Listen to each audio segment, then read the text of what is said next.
Quantum mechanical model बताने के पहले आपको ये बताना बहुत आवश्यक है कि ये जो मॉडल था क्वांटम मैकेनिकल मॉडल बाद में आया, बोर के मॉडल में बहुत सारी कमियां पाई गई। फिर कुछ और डेवलपमेंट्स किए गए, एक्सपेरिमेंट्स किए गए और कुछ सिद्धांत आए, जैसे डी ब्रॉगली का रिलेशन आया और हाइजेनबर्ग अनसर्टेनिटी प्रिंसिपल आया और इसको बेस मानते हुए क्वांटम मैकेनिकल मॉडल आपका दिया गया।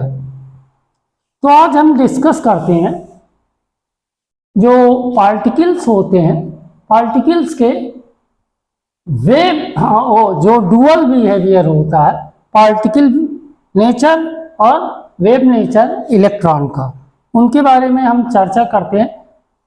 डी ब्रॉगली एक साइंटिस्ट थे, उन्होंने 1924 में ये बताया कि जिस तरीके से आपका जो रेडिएशन होता है उसमें आपका पार्टिकल नेचर भी पाया जाता है और वेव नेचर भी पाया जाता है। मैंने आपको पहले डिस्कस किया है कि जैसे फोटॉन के बारे में मैंने आपको बताया है कि फोटॉन में पार्टिकल का भी नेचर होता है और वेव का भी नेचर होता है। तो सेम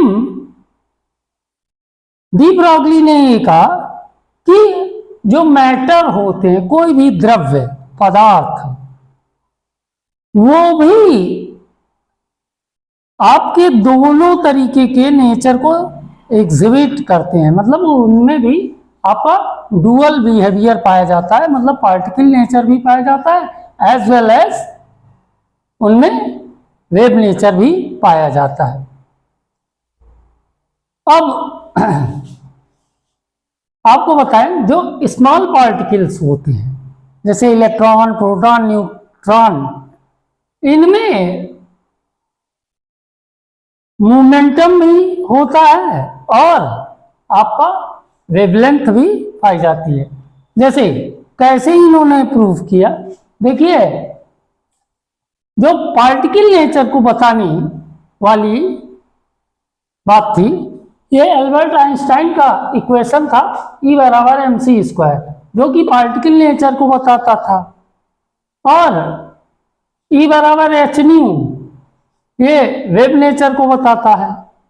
अब चूंकि दोनों ही एनर्जी के रिलेशन है, तो अगर mc² is equal to hν हम कर दें तो आप देखिए न्यू बराबर जो होता है c/λ होता है। अब यहाँ mc² is equal to hc/λ हो जाएगा। अगर एक c से एक c कट गया तो mc बराबर h/λ हो जाएगा।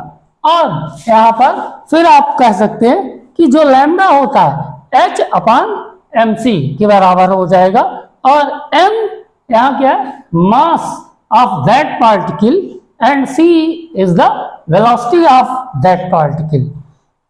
तो m इंटू सी ये क्या हो जाएगा, मोमेंटम हो जाएगा। और तो आप लिख सकते हैं लैम्डा बराबर h/p। अब एक चीज आप ये समझिए कि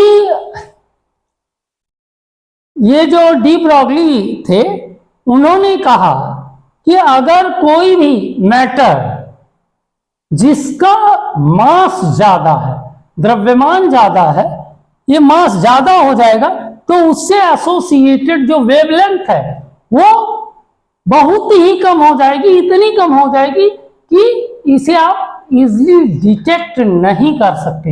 लेकिन अगर सब atomic particle like electron, proton, neutron, अगर हम इन्हें देखें तो चूंकि इनका मास बहुत कम होता है, तो इनसे जो वेवलेंथ एसोसिएटेड होती हैं वो आप एक्सपेरिमेंटली डिटेक्ट कर सकते हैं। तो इस सिद्धांत के आधार पर इन्होंने ये कहा कि कोई भी मैटर हो वो उसमें particle nature as well as wave nature दोनों पाया जाएगा।